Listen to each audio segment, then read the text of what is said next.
Bonjour à toutes et à tous. La Commission nationale des stupéfiants, la CNS, a tenu mardi 11 février à Rabat une réunion pour étudier les recommandations de l'Organisation mondiale de la santé, l'OMS, sur le cannabis et les substances apparentées, et notamment ses vertus thérapeutiques et médicinales.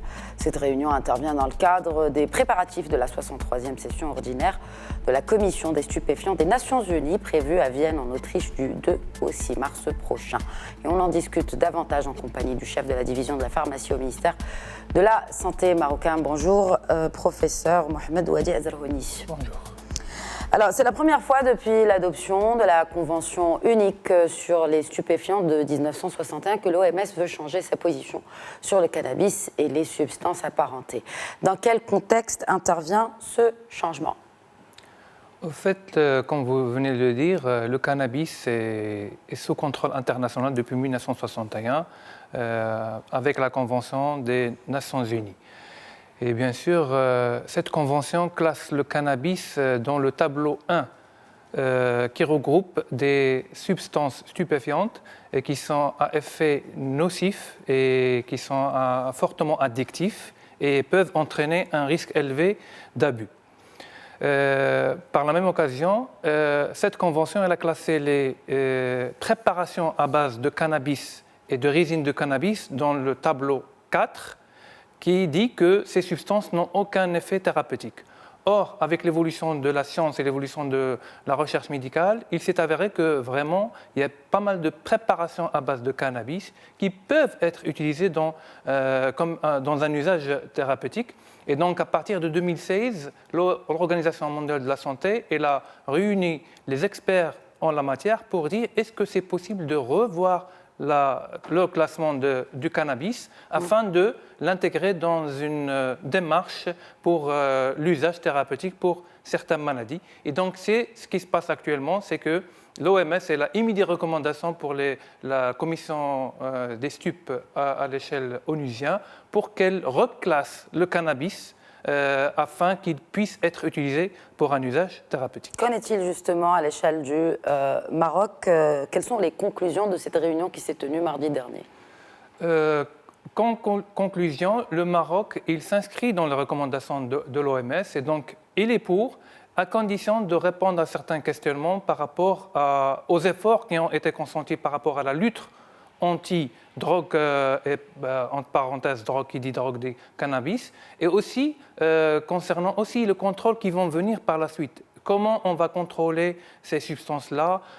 L'usage thérapeutique, cela veut dire qu'il y a des doses spécifiques. Donc, on ne va pas utiliser la plante à l'échelle brute, mais il va y avoir des extractions, des dosages, des composés avec des précisions dans leur dosage. Et donc, comment on va contrôler ces dosages ? Et lorsqu'il y a un litige entre les différents pays, comment ils vont être résolus ? Et donc, le Maroc, il s'inscrit dans les recommandations de l'OMS avec ces questionnements-là afin de clarifier qu'est-ce qu'il en saurait à l'échelle internationale. Docteur Zarhouni, THC et CBD, expliquez-nous la différence, vous êtes donc chef de division de la pharmacie, expliquez-nous la différence entre ces deux principes actifs présents dans la plante du cannabis. Le THC, c'est le principal composant du cannabis et le principe actif qui est le plus l'effet que donne le cannabis. Le cannabidiol, aussi, c'est un composant, mais qui n'a pas d'effet toxicomanogène ou effet addictif. Et donc, c'est deux substances extraites du cannabis, mais qui ont des effets contradictoires. Et le plus important dans le cannabis, qui peut avoir un effet thérapeutique et en même temps addictif, c'est le tétrahydrocannabidiol.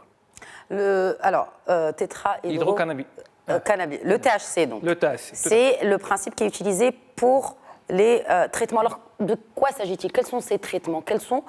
Comment peut-on utiliser cette molécule pour soigner quoi ?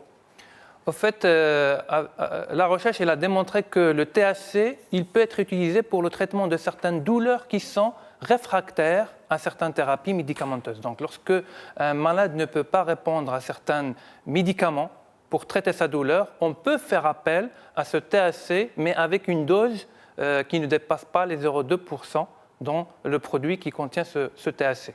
Aussi, on peut l'utiliser dans certaines douleurs de la sclérose en plaques aussi, et dans les soins palliatifs, dans le traitement post-cancer. Et donc, le THC a démontré son efficacité, qu'il peut être utilisé dans ces maladies-là.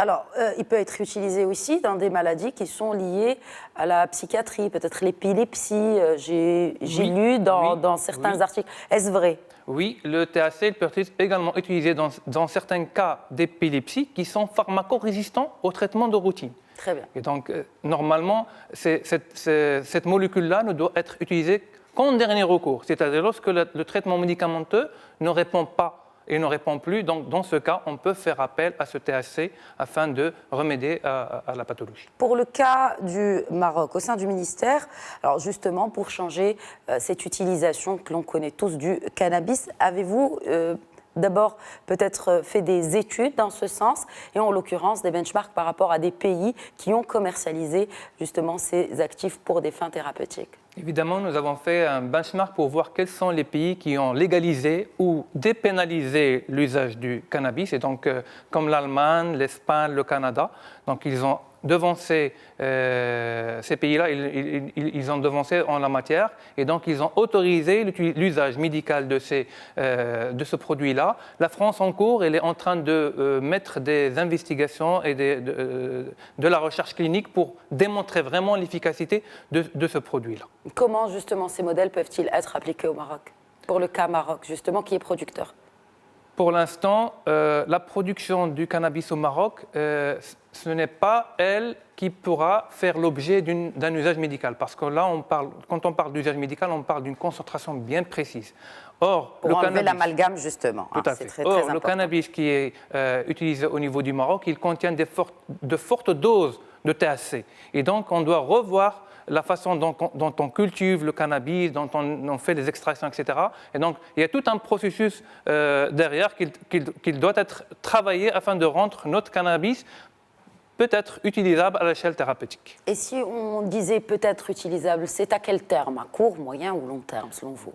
En fait, il n'y a pas trop de recherche au niveau du Maroc à ce niveau-là. En général, on suit ce qui se passe à l'international. Et donc, normalement, on doit voir les universités et les centres de recherche s'impliquer dans ce domaine-là afin de participer à ce processus de recherche également. Est-ce que, justement, on a le budget pour que ces centres de recherche fassent des recherches dans ce sens? Ça, il faut voir avec le ministère de l'Enseignement supérieur, le ministère de l'Industrie. La santé aussi, oui, ils sont appliqués. Vous êtes également impliqué? Le ministère de la Santé, c'est essentiellement dans les autorisations et tout ce qui est accompagnement sur le plan médical, mais pas sur le plan recherche et développement. Au cours justement de la réunion en Autriche qui doit se tenir en mars, pouvez-vous par exemple nous citer quelques exemples des recommandations qui seront soumises au vote des membres du Comité des Nations Unies, dont le Maroc, des recommandations du Maroc? En général, il y a 6 recommandations que l'OMS veut faire passer lors de la 63e session de Vienne. Et donc, la première recommandation, c'est de retirer les préparations à base de cannabis et de résine de cannabis du tableau 4.